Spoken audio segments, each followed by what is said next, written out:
Selamat sore, rekan-rekan. Oke, Pak. Mas Azam, di mana Mas Azam? Di depan nih, Pak. Pak Hendrik di mana? Di lab sini ke serap aja. Di lab. Di lab mana, Pak? Di lab yang pojok. Pojok. Oh, ya. Oke, sana nih. Bentar ya.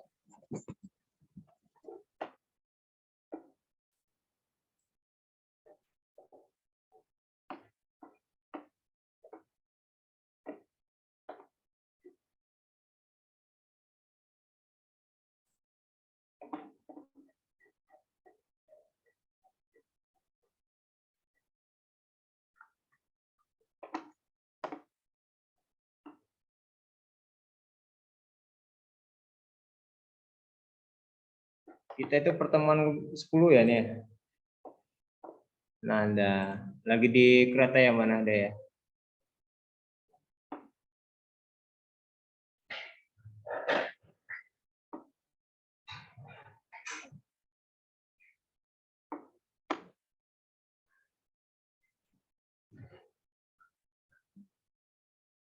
Nih.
Hari ini nanti jadi ya ada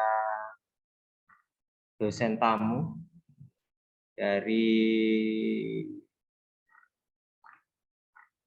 beliau ini dari Presiden University sama dosen juga di BINUS.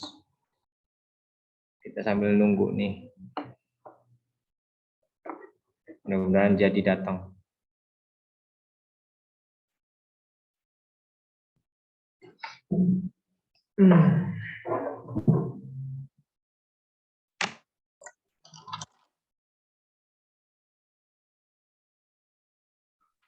Di lab mana, Pak? Lab 1 atau lab 2?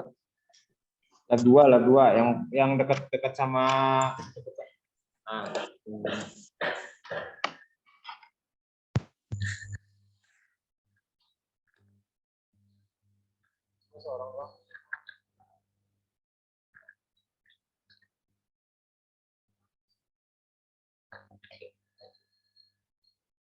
Oke, ini ada Mas Azam.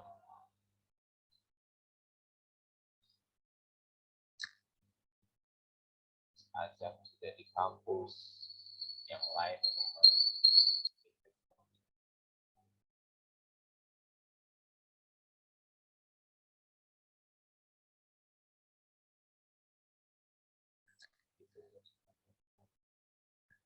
Oke, saya absen dulu ya. Ini ada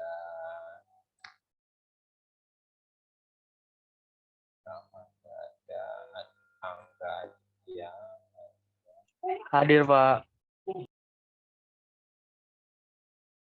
kapan main ke kampus. Aprilian belum ada. Saya telah sudah ada dan ada Dede. Hadir, Pak. Mana Mas Dede? Hadir, Pak. Suaranya kok kecil, Pak ya? Hah? Suaramu yang kecil. Oh iya, maaf, Pak. Udah. Suara saya terdengar jelas kan? Jelas, Pak. Jelas. Wajar. Sidik nggak ada. Belakang Gilang Setia Darmawan nggak ada. Luis Mareto belum ada.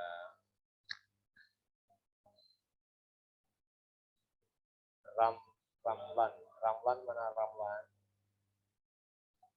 Oh iya, salah saya. Azam. Azam di sebelah saya. Asbi nggak ada. Nahda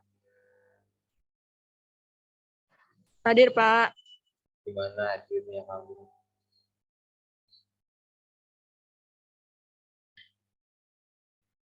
Nurul nggak ada. Hadir, Pak. Oh, ada. Putri Ada, Pak. Hadir. Samsul nggak ada. Sergi nggak ada. Iduri Hadir, Pak. Ikrom Hadir, Pak.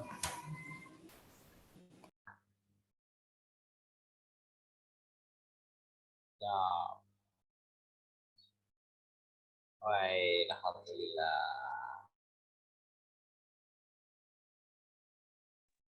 Assalamualaikum. Selamat sore semuanya. Waalaikumsalam. Sore, Pak. Waalaikumsalam. Suara saya jelas nggak, teman-teman? Jelas, Pak.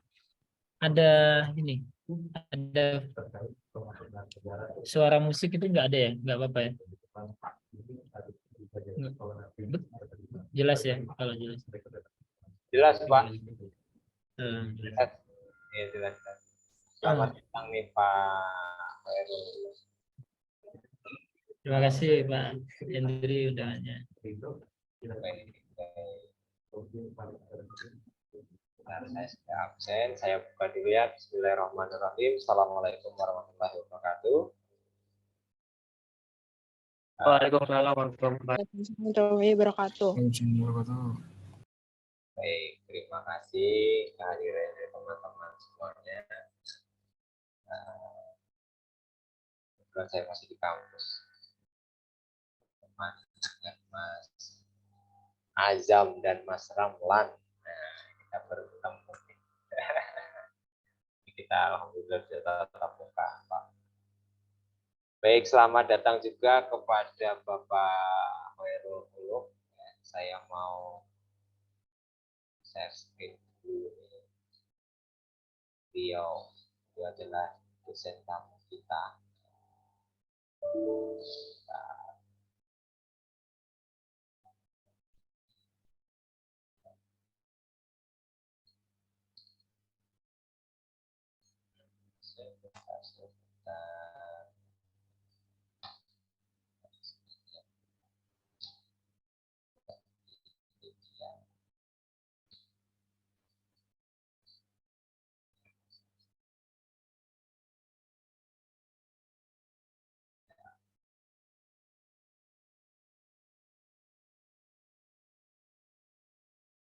Terlihat ya. Ya, terlihat, Pak. Saya mau perkenalkan beliau Bapak Hoerul Ulum MM, tinggal di Pondok Gede. Alhamdulillah beliau adalah foundernya dari Grid AI itu akuisisi Indonesia, itu lebih ke mesin learning dan sudah ekspor 15 tahun. Wah, luar biasa di perusahaan multinasional. Nanti teman-teman bisa colong ilmunya beliau. Colong ya, kalau nyuri itu harusnya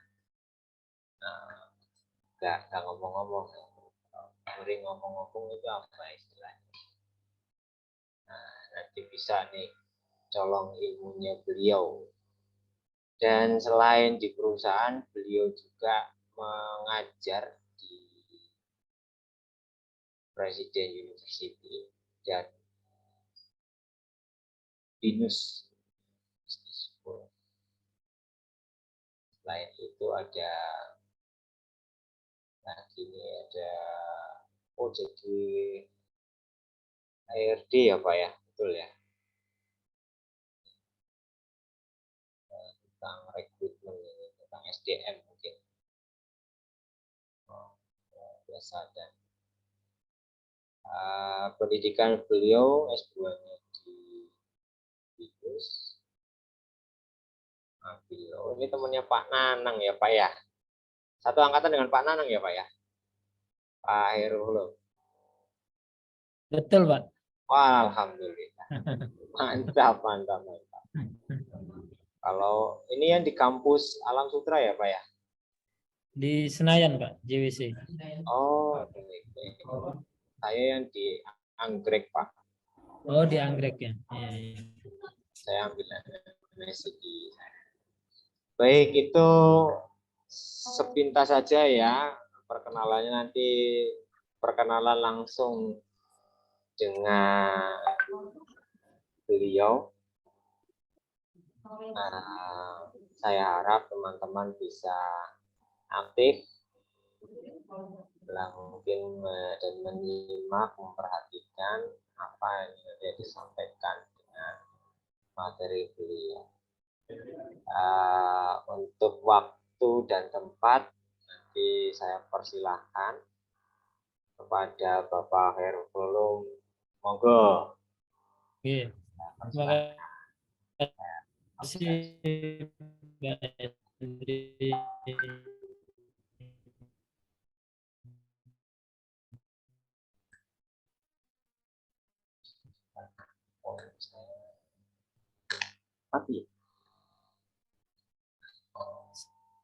Saya izin info ya teman-teman ya, bahas tentang mungkin teman-teman sebelumnya sudah dijelaskan sama Pak Hendri tentang organisasi kemudian strategi.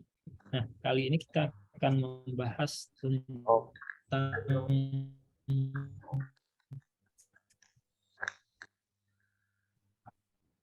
bagaimana mencapai tujuan atau objektif company yang efektif gitu. Jadi sebenarnya organisasi seperti apa sih yang efektif untuk mencapai tujuan perusahaan atau organisasi itu sendiri. Jadi fungsi pengorganisasian di sini konsepnya kita akan jelaskan nanti dasar-dasarnya. Kemudian ada pembagian kerja, ada pengelompokan pekerjaan, ada faktor-faktor yang mempengaruhi struktur organisasi, kemudian ada pendekatan dalam proses departementalisasi dan struktur organisasi ya, ada formal informal.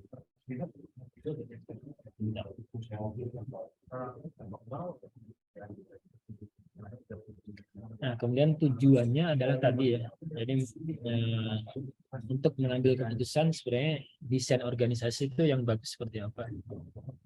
Nanti kita akan jelaskan juga desain-desainnya seperti apa, terus ada keterkaitan antara pembagian kerja, hierarki, dan koordinasi. Jadi organisasi kalau pimpinannya bijak itu followernya atau gerbongnya lah. Gerbongnya itu akan ngikutin kalau pemimpin yang di depannya juga bagus gitu ya, bijak. Jadi menetapkan prioritas dan skala prioritas dalam satu pekerjaan dan apa yang jadi tumpuan atau apa yang baik, apa yang harus kita lakukan itu bergantung sama pucuk pimpinannya. Segerombolan kambing kalau pemimpinnya singa maka jadi singa semua. Tapi kalau segerombolan singa dipimpin oleh kambing ya jadi kambing semua. Nah, konsep dasar organisasi tadi saya sebut ada desain, ada struktur dan struktur organisasi. Kemudian dalam organisasi itu kita bisa definisikan itu sekelompok orang lah ya. Jadi kita manusia sosial, makhluk sosial itu tentunya ada keinginan untuk berserikat atau berkumpul ya. Nah, gampangnya makan siang aja lah. Itu kalau kita makan sendiri itu kayaknya gimana gitu. Nah, pasti kita cari teman untuk ngobrol dan sebagainya. Nah, itu. Jadi pada dasarnya kita adalah makhluk sosial. Jadi kita sukanya berkelompok. Makanya jadi organisasi ini kita berkelompok dan punya tujuan bersama dan berinteraksi dan kerjasama. Jadi organisasi itu intinya di situ. Jadi ada tujuan bersama-sama. Kalau istilah gerbongnya itu ada tujuan bersama dari Jogja ke Jakarta gitu. Nah, kita berinteraksi gimana bisa ke sana bareng-bareng. Nah, itu organisasi. Ini contoh struktur ya. Jadi ada ini kalau kita lihat nanti kita akan jelasin bentuknya itu functional position, functional structure. Nah, ini biasanya perusahaan-perusahaan keluarga ini biasanya ada kayak gini. Atau kita bikin startup nanti paling tidak ada manajer keuangan dulu. Kemudian ada manajer produksi, ada manajer pemasaran dan SDM. Tapi SDM ini paling terakhir biasanya. Pemasaran, produksi, keuangan itu paling tidak harus ada. Tapi kalau udah ada manajer SDM itu berarti udah ada scale up-nya udah agak besar gitu. Jadi paling enggak ada 50-an orang. Kalau perusahaan-perusahaan masih mulai itu biasanya manajer SDM belum ada bisa. Nah, 4 pilar organisasi. Pilar pertama adalah pembagian pekerjaan ya, division of work. Ini kita masih ingat ya teori Gilbert yang di teori manajemen kemarin. Jadi ada division of work, departmentalization, hierarchy dan coordination. Jadi itu 4 pilar organisasi ya. Kemudian pilar pertama itu pembagian kerja. Atau istilahnya gini, siapa yang melakukan apa, itu division of work. Kemudian ada contohnya kita membuat restoran. Kebetulan saya lagi bikin angkringan. Mungkin teman-teman di Jogja udah biasa lah ya. Mungkin mahasiswa bisnisnya angkringan itu udah biasa. Tapi kalau di Jakarta itu agak jarang angkringan. Nah, kita mau bikin angkringan di sini. Nah, ini misal dalam restoran, maka ada pembagian pekerjaan berupa bagian dapur, ada pelanggan, ada kasir dan sebagainya. Ada pilar kedua, pengelompokan pekerjaannya. Nah, nanti kita praktek ya di sini. Pilar kedua, departmentalization itu dalam satu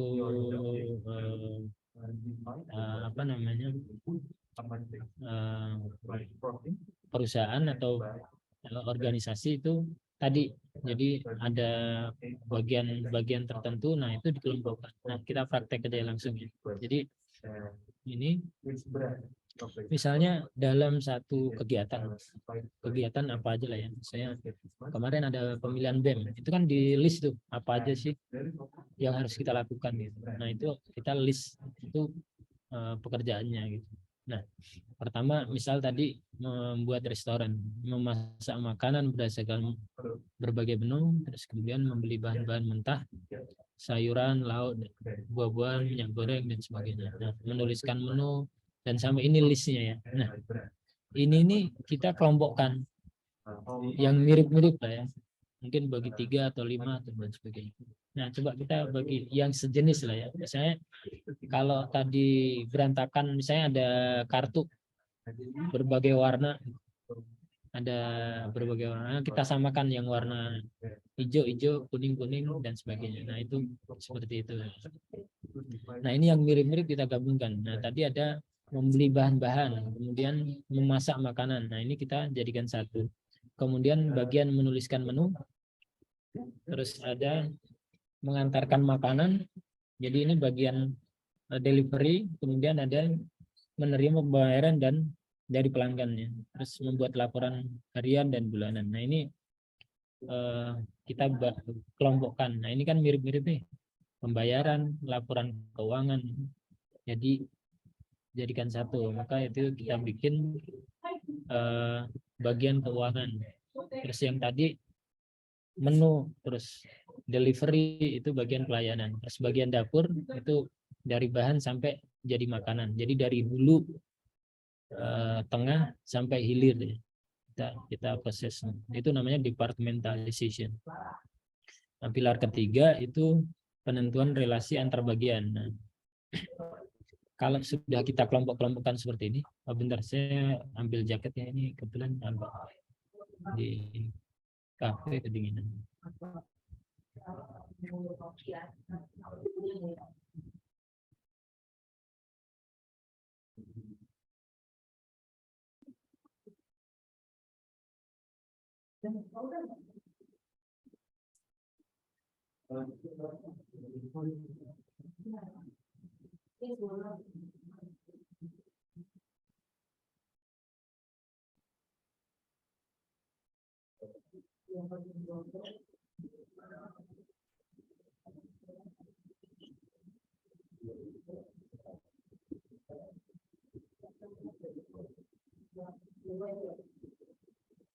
Baik, kita lanjut ya. Nah, tadi kita udah kelompokkan jadi bagian-bagian. Nah, itu bahayanya ketika kita sudah kelompokkan itu ada ego. Setiap divisi, setiap bagian itu ada egonya. Nah, itu kita harus tetap bikin koordinasi dan hierarki ya. Jadi biar tetap berhubungan. Nah, ini pilar selanjutnya ketiga adalah hierarki. Jadi hierarki itu relasi antar bagian, baik vertikal maupun horizontal. Dua-duanya ada, horizontal dan vertikal. Nah, yang paling penting di hierarki ini adalah span of control. Span of control sama change of command. Kita akan bahas lebih lanjut mengenai ini. Nah, hierarki yang horizontal itu sama peers ya. Jadi bagian yang keuangan, bagian pelayanan, bagian dapur, atau antar staf dalam satu bagian. Nah, itu. Atau sesama kepala. Nah, itu horizontal. Jadi datar lah ya. Nah, kalau hierarki ke atas itu, hierarki vertikal itu dari staf ke bagian keuangan ke kepala restoran. Nah, itu hierarki ke atas. Nah, kita bahas tentang tadi span of control. Span of control itu berapa orang sih yang efektif ketika kita manage satu bagian. Jadi misalnya satu kepala atau satu manajer atau satu supervisor itu efektifnya manage berapa orang sih? Itu span of control. Jadi apa namanya? Kalau misalnya satu orang manage 50 staff itu ke top nggak gitu, atau ke manage nggak? Nah, itu harus kita pelajari gitu. Kalau misalnya terlalu banyak, nah itu jadi span of controlnya kurang efektif. Nah, itu yang bisa nilai adalah kita ya. Jadi dari kinerja kepalanya gitu. Jadi ada nggak bagian yang tidak terkontrol. Nah, kemudian change of chain of, bukan change ya, chain of command itu adalah inilah reporting, reportingnya ke siapa.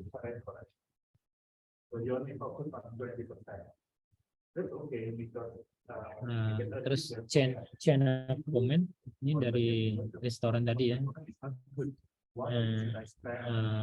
Ini kita akan bahas tadi. Jadi ada misalnya bagian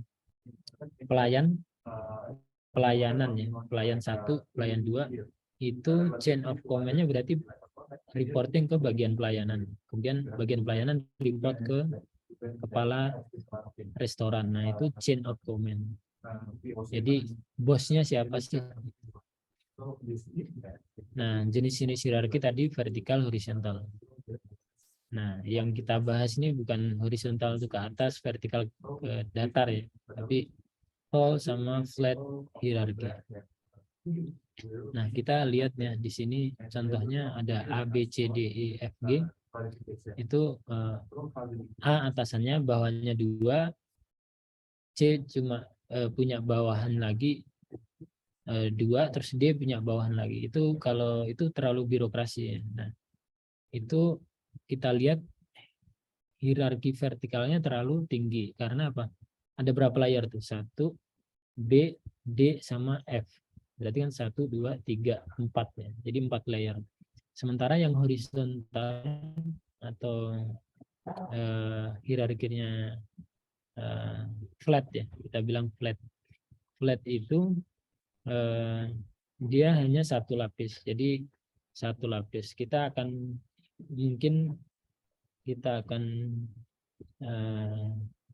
lihat nanti satu video ya, mungkin kalau saya masih ada ya. Itu di Apple. Di Apple itu dia menghilangkan level general manager. Bentar ya, saya lihat. Saya tadi baca di Harvard Business Review.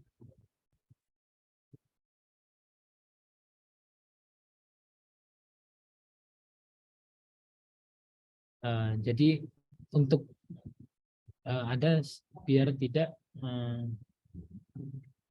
terlalu jauh ya reportingnya. Kalau terlalu jauh akan nggak efektif juga. Oke, bentar, saya tadi ada di mana?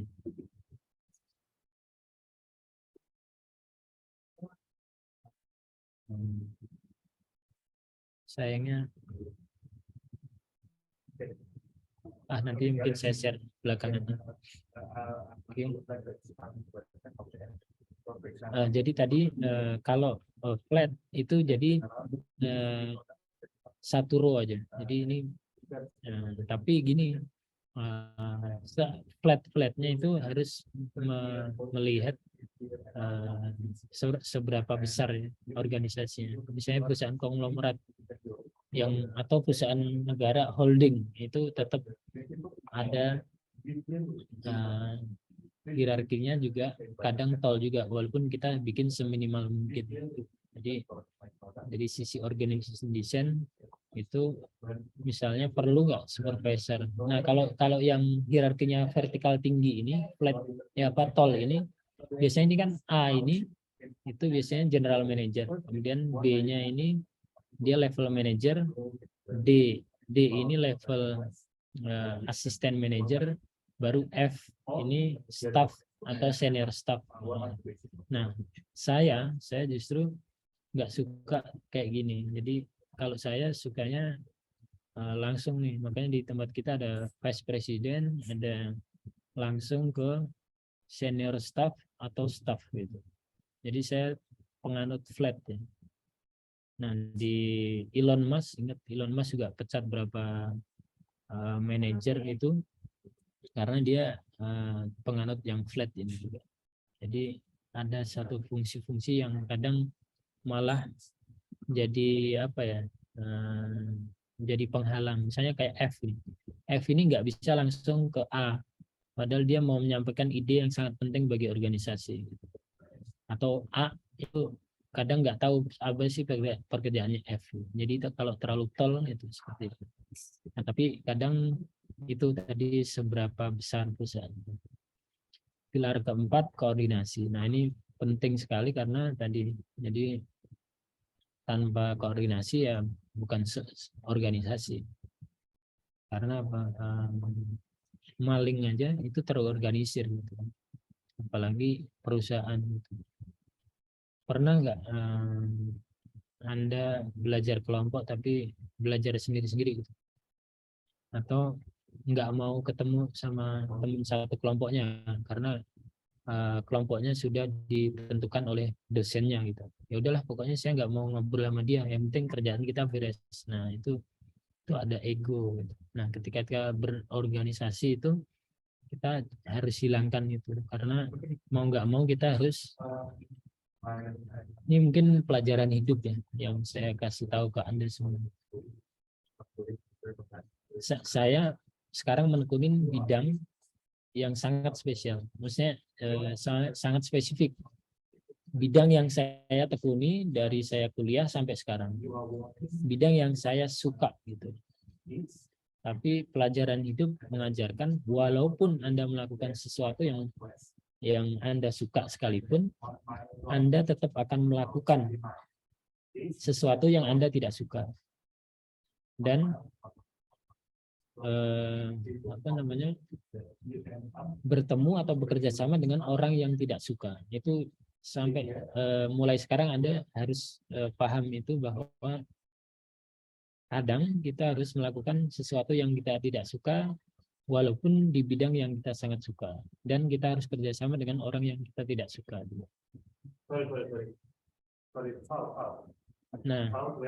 Nah ini arti penting koordinasi dari organisasi.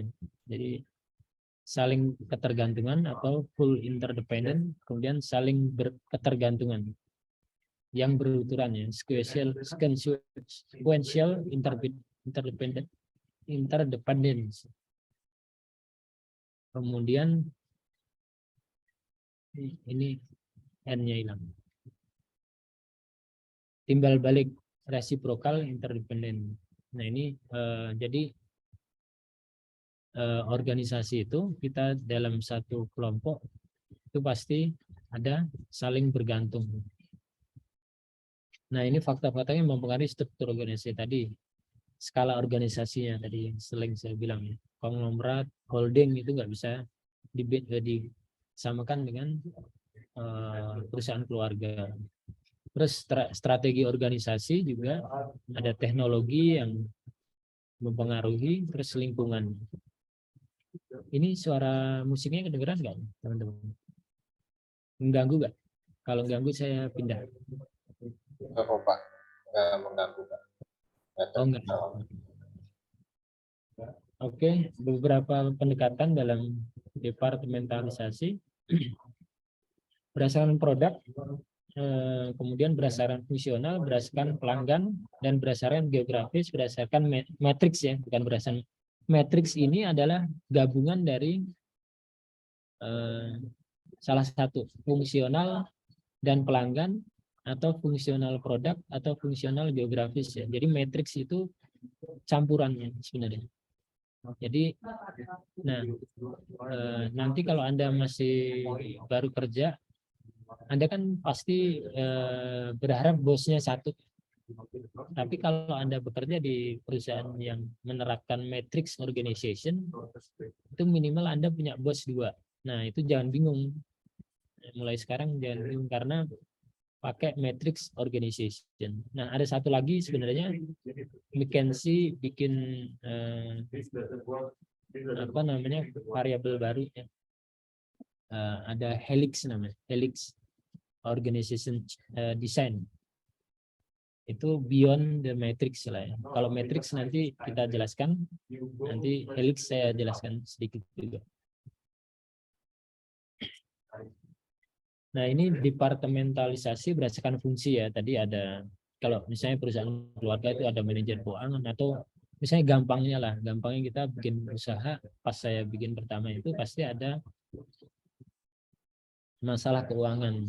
Jadi ada keuangan, ada bagian produksi atau bagian project atau bagian service gitu. Kemudian ada pemasaran sama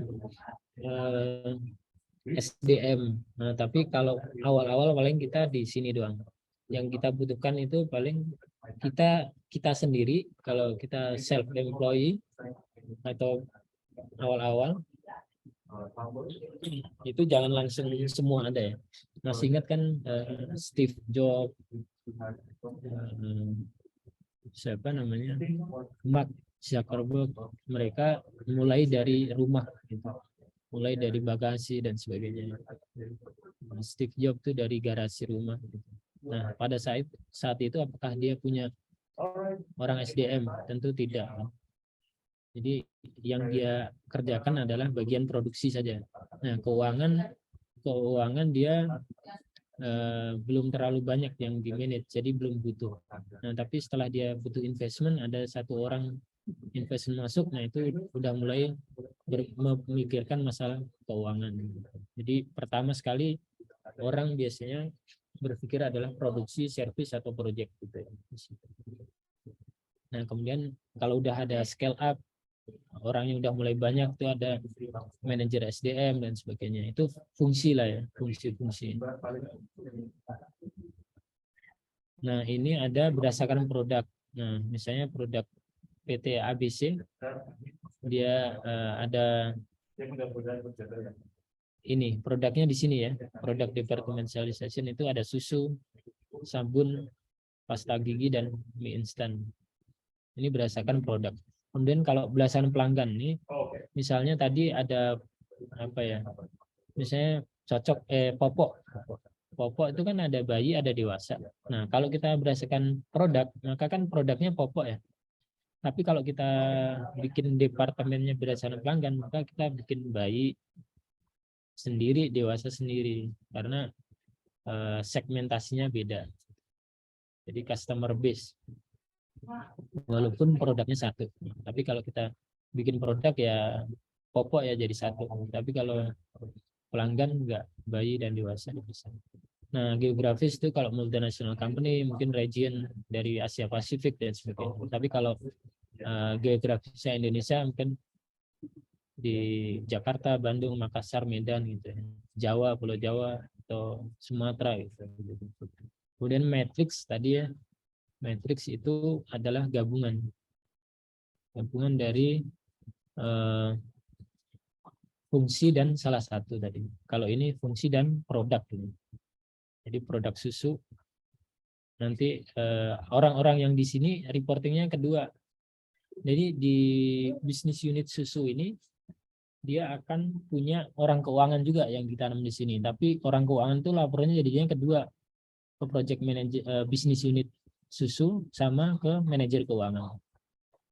Di bisnis unit susu ini ada orang pemasaran juga, reportingnya kemana? Kedua, ke atas sama ke samping. Nah, itu matrix namanya. Jadi nanti kalau Anda kerja perusahaan yang menganut ini jangan kaget. Nah, ini balik lagi misalnya perusahaan IT ada fungsinya marketing, operation, engineering, finance. Kemudian ada project, misalnya kayak saya ini kebetulan lagi di Pertamina project, jadi harusnya saya di rumah ya, tapi ada meeting dadakan, kita ada project di Pertamina, jadi saya di Geraha Pertamina. Nah, misalnya ini project Geraha Pertamina ya. Nah, di sini ada orang operation, saya kebetulan di sini VP di megang operation di XQ. Jadi operation orang project di sini ada yang report ke saya juga untuk memikirkan tentang orang, gimana orang-orangnya di situ bahagia atau enggak, stres atau enggak. Nah, kebetulan di sini project ini orangnya pada stres nih. Jadi saya harus ke sini hari ini. Nah, ini. Jadi ada bagian yang ada orang marketing juga nih. Ini saya meeting di sini ada marketing, ada CEO-nya. Nah, ini marketing, operation, itu ada juga report di sini juga. Jadi matrix ya. Ini salah satu lagi matrix. Nah ini semua, ini dibalik nih. Semua, kalau tadi kan orang project report ke ini ya, marketing dan sebagainya. Nah ini kita balik matriksnya. Project manager report ke product manager. Misalnya di Gojek, Gojek ada banyak lah ya. Ada GoTo ya, GoTo ada e-commerce, ada transport gitu. Nah, ada banyak bisnis. Nah itu masing-masing ada ininya. Nah itu mungkin sedikit tentang organisasi desain. Nah saya buka kalau ada mungkin pertanyaan dulu ya. Nanti kita lanjut kalau nggak ada. Ada yang mau nanya nggak kira-kira?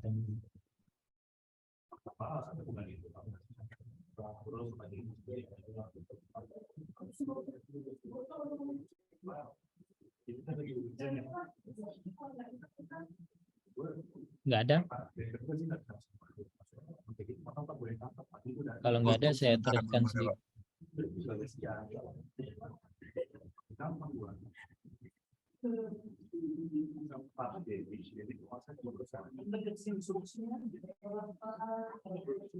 Nah ini tadi yang saya bilang beyond the matrix ya. Jadi ada helix. Kalau matrix kan seperti tadi ya. Jadi ada dot line, solid line atau dot line gitu ya. Ada day to day-nya, ada yang kadang kala gitu ya. Nah ini yang solid line itu day to day operation. Nah yang dot ini itu mungkin sebulan sekali atau setahun sekali. Nah kalau helix organization dia menganut bahwa nggak ada dot line, tapi semuanya ya solid gitu. Tapi dibedakan antara day to day sama mungkin yang ad hoc, occasionally atau mungkin monthly gitu ya. Jadi yang hitam ini, yang helix itu hitam itu apa namanya, yang day to day. Nah yang biru ini adalah tentang ngomongin tentang ya lain-lain lah. Jadi bukan bisnis as usual, tapi lebih ke mikirin orang. Jadi misalnya career path, terus tentang hire orang, hire fire, dan kinerja karyawannya gitu, value creation manager gitu. Jadi yang hitam itu adalah day to day-nya, yang biru itu lebih ke apa ya?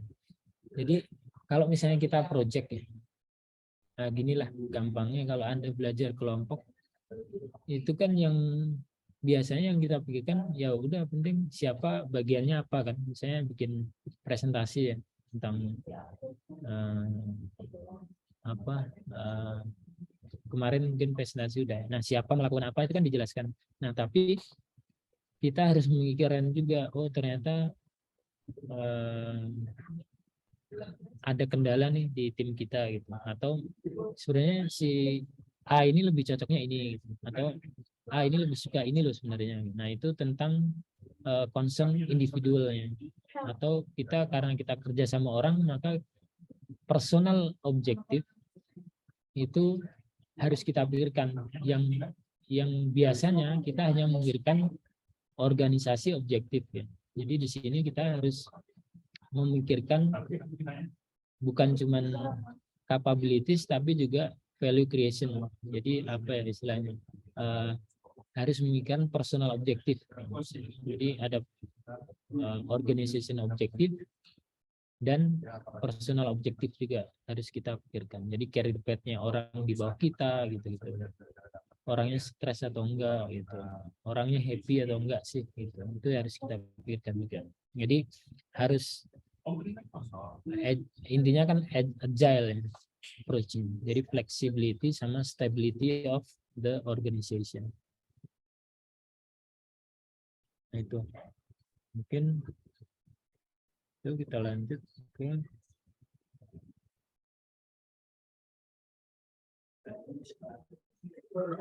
nggak ada pertanyaan ya. teman-teman? Nah, tadi metrik. Nah, ini ada satu lagi informal organization. Informal ini bukan nggak terstruktur ya, tapi nggak kelihatan karena nggak ditunjuk pakai kontrak gitu. Tapi dalam organisasi itu ada. Dan saya wanti-wanti Anda, politik itu bukan cuman bernegara ya. Office politik itu ada. Teman-teman harus pelajari itu. Jadi office politik itu nanti akan menerapkan termasuk informal organization ini.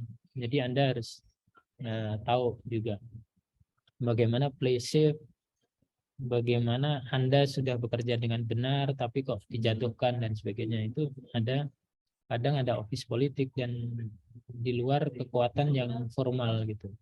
Nah, kenapa kok dalam sebuah organisasi itu ada gitu ya? Karena informal organization itu terjadi karena adanya hubungan antar pribadi ya, personal.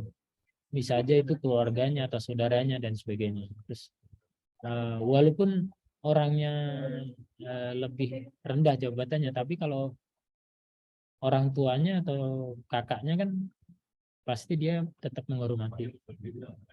Nah, itu ada informal organization dalam satu organisasi. Terus tiap unsur itu ada ini ya, ada tugas dan fungsi-fungsi yang tegas ya kalau formal ya. Nah, kalau informal itu enggak ada, tidak jelas, tapi itu berperan gitu. Misalnya kita kadang kita taunya ternyata setelah orang ini kok nggak mau kita suruh ini gitu, ternyata ada sesuatu yang kita nggak tahu gitu. Jadi nggak tampak. Terus kemudian ini terjadi karena ada komunikasi lah ya, ada rumor dan ada gosip.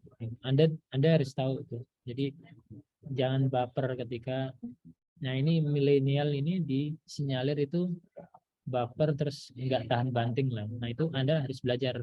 Ada office politik dan sebagainya, ada gosip di perusahaan. Nggak cuma di TV ya, infotainment. Anda dekat siapa gitu tuh nanti tembok bisa ngomong. Penyebab kemunculan organisasi informal ya tadi, manusia itu makhluk sosial, kemudian kadang memang informal organisasi itu tempat untuk mengakomodir sesuatu yang tidak terakomodir. Misalnya kita bisa aja ekstrakurikuler itu untuk mengakomodir mahasiswa yang punya bakat yang tidak terserap di organisasi universitas, atau di perusahaan ada yang bakatnya main bola ternyata kan kita bukan organisasi PSSI gitu. Nah itu bisa terserap di situ, itu bisa. Nah kalau bedanya ya tadi untuk organisasi formal dan informal, hubungan antar atasan bawahan itu ditentukan kalau formal. Kalau yang formal kan tidak. Terus kepemimpinannya ditunjuk dan ditetapkan. Kalau informal ya enggak lah. Contohnya kalau misalnya kita sholat di bandara gitu kan, imamnya enggak kita tentuin gitu. Tapi contoh gampangnya gitu. Tapi kalau di masjid, nah itu imamnya kan udah ditunjuk sama DKM. Pengendalian perilaku. Nah perilakunya itu ada reward and punishment. Tapi kalau informal itu ya nggak ada. Kalau informal bahkan harusnya melakukan itu kan digaji kalau formal. Kalau informal enggak, itu hanya memenuhi keinginan atau kebutuhan. Itu mungkin dari saya. Ada yang mau nanya enggak kira-kira? Kalau enggak ya mungkin cukup. Sekian. Oh ini ada yang nanya ya, Mas Ramlan. Ini saya yakin ini sebagian udah pengalaman ya, pengalaman kerja ya kan, kelas karyawan. Untuk struktur organisasi metrik ini, contoh di perusahaan yang memakai itu apa ya Pak? Dan kira-kira untuk kelebihan kekurangannya. Nah itu banyak perusahaan IT itu matriks. Jadi Anda kalau kerja di perusahaan IT itu matriks, itu udah pasti gitu. Tapi kalau pabrik itu biasanya enggak. Kalau pabrik itu bosnya biasanya satu. Nah, kalau Anda di perusahaan IT, perusahaan kecil pun itu matrix. Jadi ada satu project, itu kan biasanya paling atas project manager, kemudian ada business analyst, ada programming. Kalau di kita perusahaan data science ya, misalnya itu ada project manager, ada business analyst, ada peers-nya ya. Di bawah PM itu ada business analyst, ada data scientist, ada data engineer, ada apa namanya, data visualisasi. Itu peers. Nah, kemudian ada mereka harus report ke ini juga. Udah bentar lagi. Nah itu mungkin. Nah kelebihannya ya itu kadang bingung karena reportnya yang kedua kali. Mungkin itu cukup dari saya. Ada pertanyaan lagi? Izin Pak, mungkin dari saya Pak, mau tanya.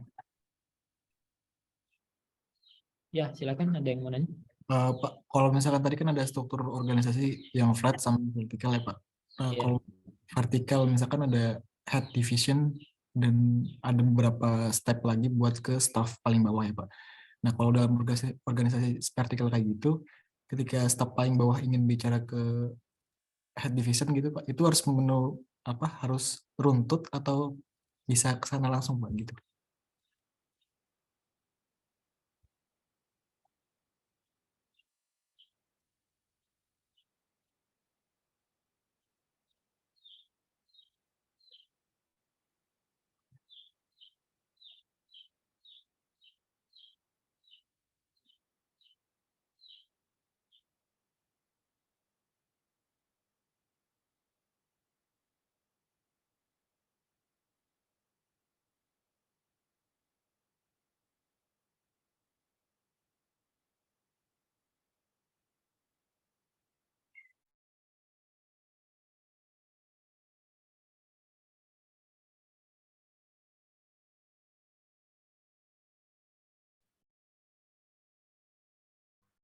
Iya, terputus. Jadi nanti kalau misalkan nanti masih ada waktu, itu bisa ya, kelompok pertama bisa presentasi sebentar. Cukup nggak ya waktunya? Atau besok aja? Besok aja ya Mas. Tapi ada bilang cepat. Jadi Mbak Nada, santuy. Besok kayak besok. Foto bertiga nanti kita share. Bro, lu foto di sini bro. Dari sini pakai apa lo? Nanti dikit ya. Selfie aja, selfie. Sempurna. Ada yang kampus.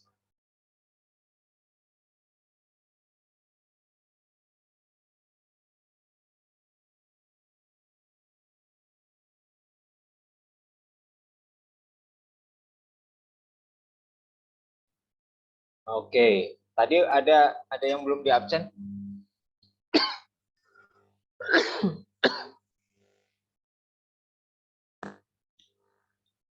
Sorry. Ajar Mas Dedit, Pak.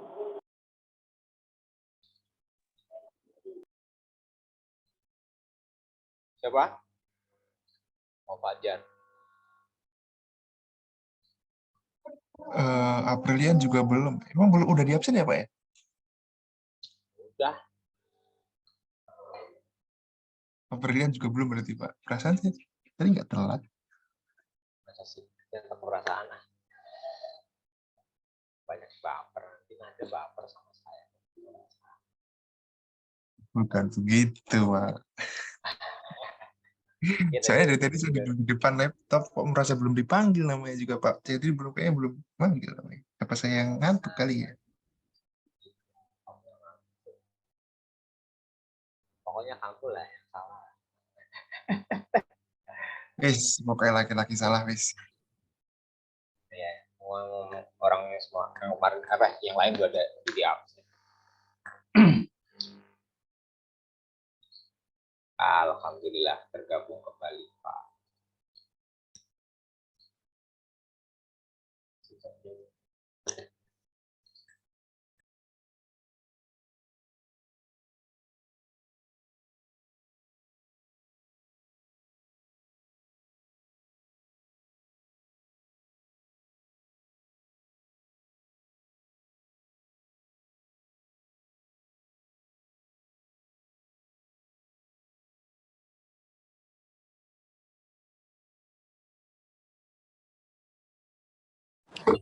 Halo.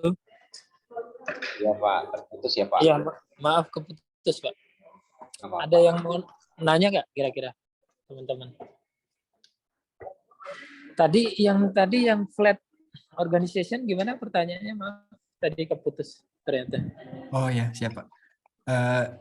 Jadi kan kalau kita di perusahaan itu pakai vertical organization misalkan ada head, terus di bawahnya ada beberapa divisi lagi. Nah, baru ada staff. Nah, misalkan saya di staff itu dan saya ingin bicara atau menyampaikan sesuatu ke head divisinya, Pak. Nah, apakah kalau dalam menyampaikan sesuatunya itu kita harus runtut dari urutan organisasinya atau bisa langsung ke atasan, Pak? Itu tuh masalahnya, kadang kita paling tidak harus ngomong ke atasan direct supervisor kita. Jadi menghormati lah ya, menghormati atasan kita langsung gitu. Jadi misalnya kita supervisor terus department head gitu ya, dia harus melalui supervisornya dulu, kemudian nanti supervisornya akan ngomong ke department headnya. Jadi sebaiknya nggak langsung, jadi nggak melewati lah gitu. Gitu. Nah, tapi ada juga yang, makanya kalau saya nggak terlalu suka ada supervisor gitu ya, biar langsung. Ya, mungkin menjawab ya, semoga. Iya, terima kasih, Pak. Ada lagi?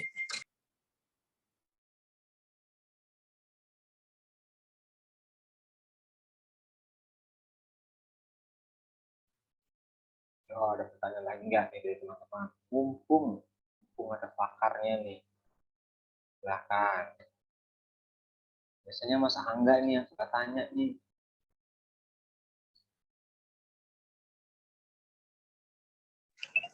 Silakan kalau ada yang mau nanya.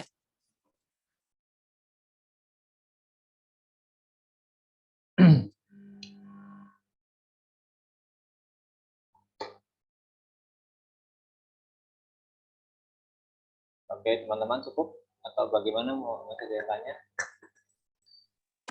Sepertinya cukup ya, udah mau maghrib juga mungkin, teman-teman. Kalau misalnya masih ada, mungkin di shift saya ada email, mau nanya silakan. Oh iya Pak, boleh Pak, di chat coba Pak. Ya mungkin malu ya. Iya Pak, biasa Pak. Mahasiswa malu-maluin. Malu-malu kucing. Panik dong. Baik, cukup ya dari saya, Pak Edri. Ya, terima kasih Pak. Sama-sama Pak. Waktunya luar biasa sekali. Next time ya Pak, nanti kita bisa ngobrol-ngobrol lagi nih.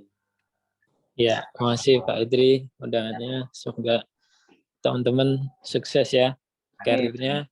Anda mungkin tepat di pilihan kampusnya, terus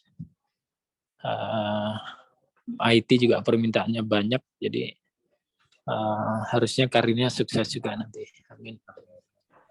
Ya. Baik. Cukup dari saya. Selamat sore. Assalamualaikum warahmatullahi wabarakatuh. Waalaikumsalam warahmatullahi wabarakatuh. Terima kasih, Pak. Ya, cabut aja dia. Udah aja. Ya udah aja. Oke, rekan-rekan, jadi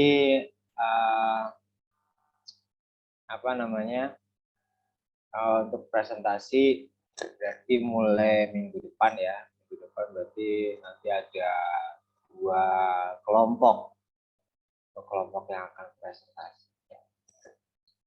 Tapi sebelum presentasi nanti saya mau menyampaikan materi dulu. Setelah itu baru nanti teman-teman bisa presentasi. Oke teman-teman semuanya. Sorry, yang bisa open cam silakan open cam. Saya mau screenshot. Ih, tempat yang sama. Dong. Thank you, thank you. Mana lagi nih?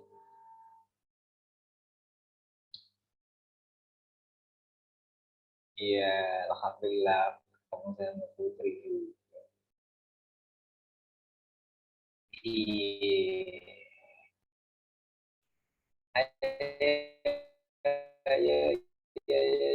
Ayo. Saya mau screenshot. Tap. Mbak Widuri. Kamu nggak kepengen Mbak Widuri untuk ini Mbak Widuri? Masa enggak, Mas Nurul, Mbak Nurul. Oke. Ada lagi ya. Bentar.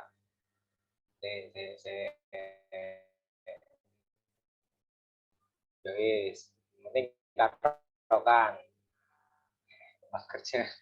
Oke, 3, 2, 1. Jos. Terima kasih rekan-rekan semuanya. Sampai ketemu di lain kesempatan. Saya tutupkan dulu untuk sesi pertemuan ke-10 kali ini. Terima kasih. Assalamualaikum warahmatullahi wabarakatuh. Waalaikumsalam warahmatullahi wabarakatuh. Terima kasih. Ya, kembali kasih.